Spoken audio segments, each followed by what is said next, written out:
De la pluie et un peu de chaleur, il n'en faut pas beaucoup plus pour les champignons. Bolets, cèpes et autres amanites font actuellement le bonheur des mycologues, amateurs ou avertis.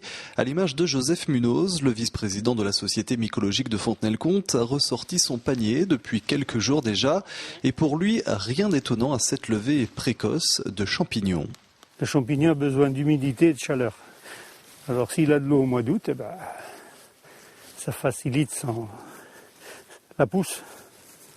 Ça provoque la pousse. La pousse d'un certain nombre de champignons, des comestibles tout comme des toxiques. Les règles de prudence restent donc de mise car des confusions restent toujours possibles. C'est un bolet amer qui peut se confondre avec un cèpe. C'est immangeable à cause de l'amertume, mais ce n'est pas dangereux. Et des confusions comme celle-ci peuvent entraîner de graves conséquences. Alors au détour d'un sentier, notre mycologue averti n'hésite pas à porter secours aux amateurs de champignons. Un autre caractère du chapeau, c'est que la marge de la panthère est striée. D'accord, oui, ça alors se voit que bien. celle de la Golmode n'est pas striée. Effectivement, oui. Alors, averti ou non, toujours est-il qu'en cas de doute, rien ne remplace la prudence des cueilleurs.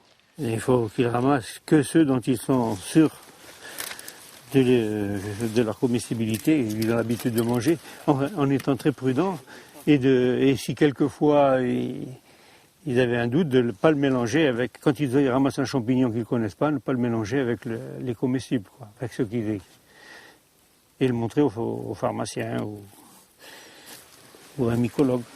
Des conseils qui pourraient être encore bien utiles puisqu'après les quelques pluies de ces derniers jours et la chaleur annoncée pour le milieu de semaine, les champignons pourraient de nouveau se développer dans les jours à venir.